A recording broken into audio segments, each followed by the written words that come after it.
السلام عليكم يا فنديه. اي عربيه في الدنيا عايز تشتريها اكيد هتسال صاحبك اللي بيفهم في العربيات، تسال واحد زي حالتي شغال في العربيات، تسال الميكانيكي بتاعك حتى. ايه العربيه دي عربيه اسمها GEC، ولو عايز تسال عليها بجد تسال عليها في الموسكي، في باب الشعريه، في الغوريه، الحتت اللي فيها مستوردين وتجار دي. ليه بقى؟ لان GEC جايه من مقاطعه صينيه اسمها جوانزو، وجوانزو دي اسال اي تاجر او مستورد عنها، دي الحته اللي كل الناس من كل انحاء العالم بتسافر ليها عشان تجيب بضاعتها من هناك. فGEC دي بالنسبه للصينيين زي شغل المعلم لنفسه كده. فانا في الفيديو ده عايز اجاوبك على 5 اسئله، الخمس اسئله دول هيقولوا لك امتى تشتري العربيه دي وامتى ما تشتريهاش.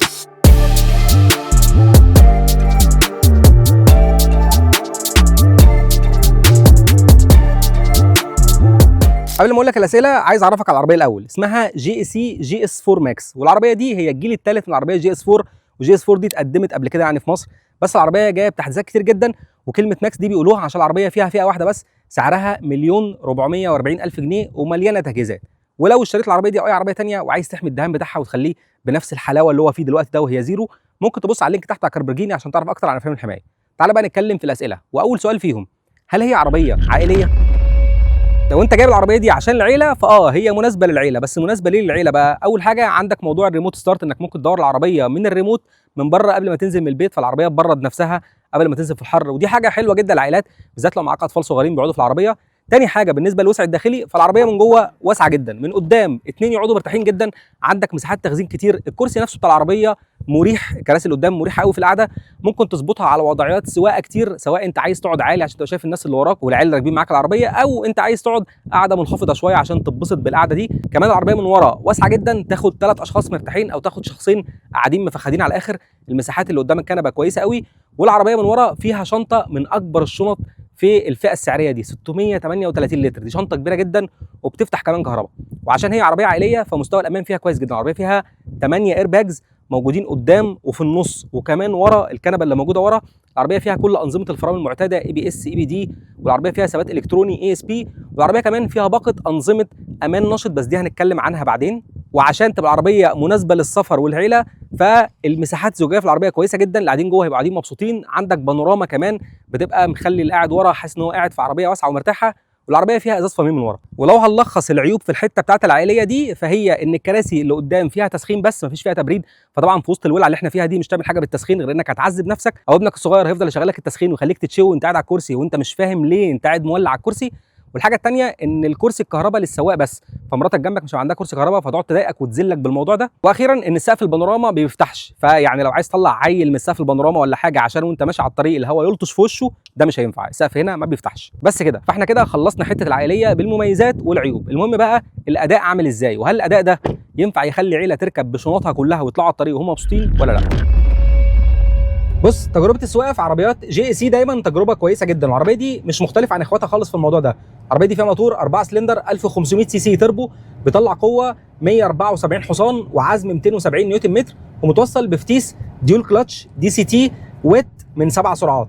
والعربيه تسارعها الرسمي لو جيت تجربه من 0 ل 100 كم في الساعه هتلاقي في حدود 9 ثواني، وهكتب لكم برده الرقم اللي طلع معايا خلال التجربه الواقعيه على الشاشه عامل ازاي.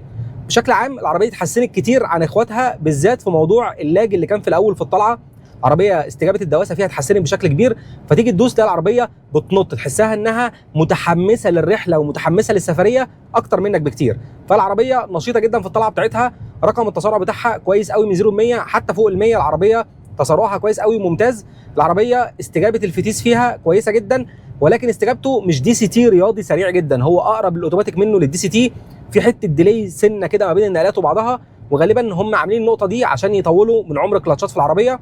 ولكن الفتيس ناعم وسلس، وحتى وهو بارد مفيش فيه خشونه في النقلات في الطالع وفي النازل، فعامه كويس قوي. لو انت ماشي عادي بالعربيه وماشي هادي وجيت فجاه رحت دايس بنزين عشان تاخد اداء سريع جدا من العربيه، هتلاقي في تاخر كده ثانيه ثانيتين على العربيه بتاخد اللقطه بتاعتها وتاخد النقله بتاعتها وتطلع تاني معاك.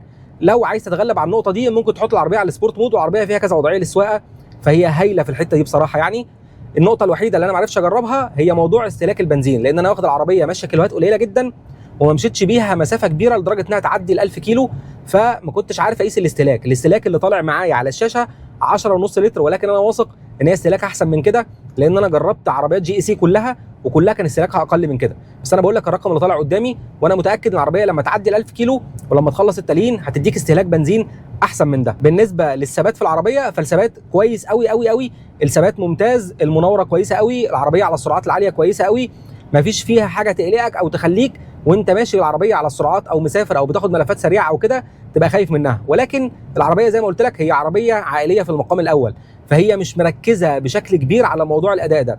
فلما تيجي تاخد بيها مطبات هواء مثلا بتحس العربيه فيها سنه نعومه في مطبات الهواء، العربيه مايله للراحه الى حد كبير اكتر منها مايله للنشوفيه والاداء. ولو في مطبات متتاليه سريعه كده على الطريق السريع هتلاقي نفسك بتحس بيها شويه ان العربيه مش قادره تتزن عليها قوي. مش عايز اوصل لك فكره ان ده معناه ان ثباتها مش حلو، بالعكس العربيه ثباتها حلو جدا، بس انا بحاول اوصل لك هي ازاي حته انها مريحه وعائليه مأثره عليها شويه في موضوع الثبات ده، واحساس الثبات بتاعها عامل ازاي. غير كده العربيه برده مش بتاعت ملفات سريعه قوي، العربيه فيها سنه اندر ستير، البادي بتاعها بيميل يمين وشمال بشكل ملحوظ، فالعربيه تاخد بيك ملفات حلو جدا، ولكن مش بتاعت انك تخش بيها ملف سريع جدا وقرص وانت مركب معاك 4 عيال وبتاع، ده انت كده غالبا بتحاول تنهي مستقبل الاسره دي بعد الشر يعني. فالعربيه مش بتاعت الحاجات دي قوي، وفي نفس الوقت الكاوتش بتاعها بيتزحلق سنه يعني، فهي معموله انها تبقى عربيه مريحه جدا وعربيه عائليه جدا. غير كده موضوع الاداء ده ما عنديش اي تعليق سلبي عليه، العربيه بتأدي بشكل كويس جدا، والموتور اللي فيها والفتيس اللي فيها بيقوموا بدورهم بشكل ممتاز.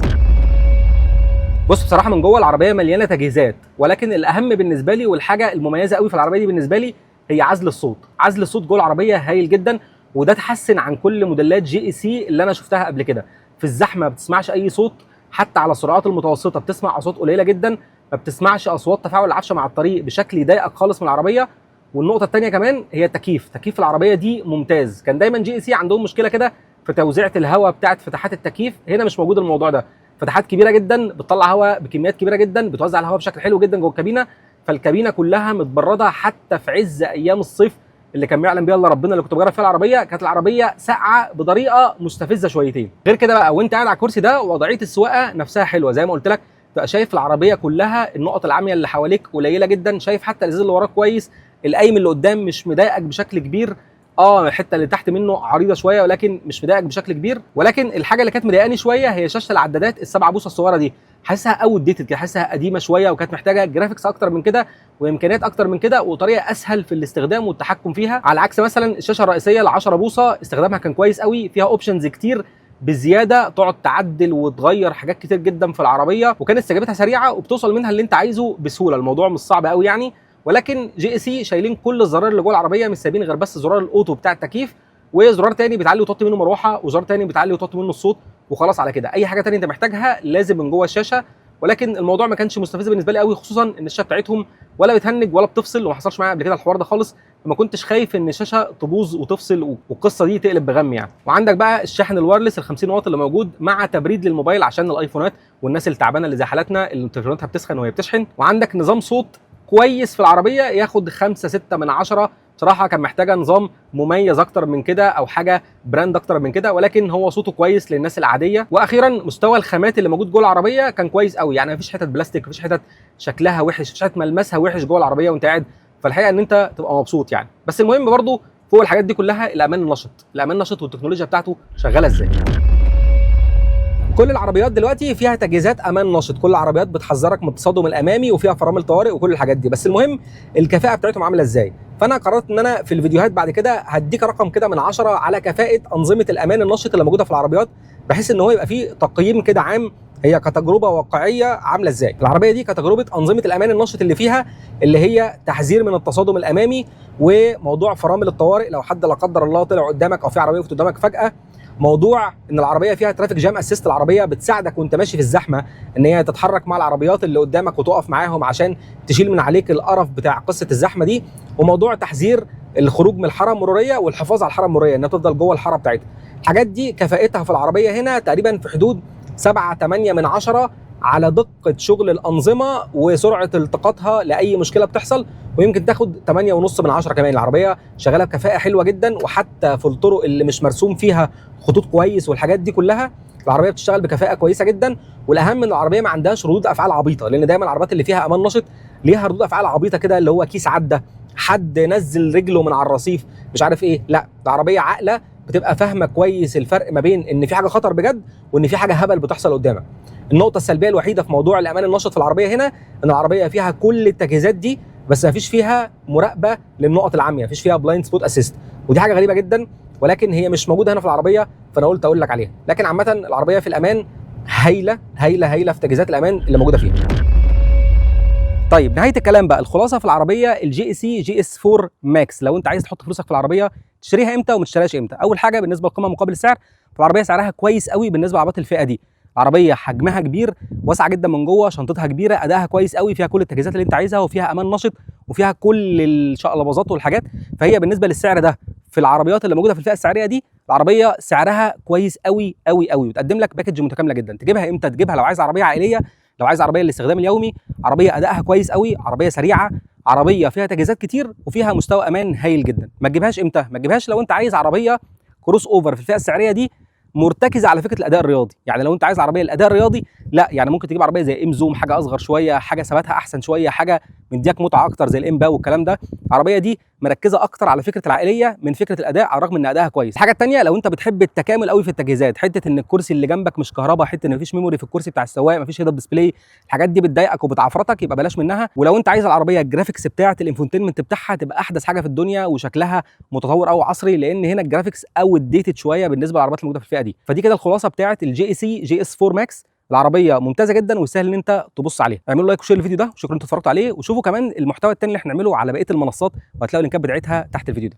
سلام.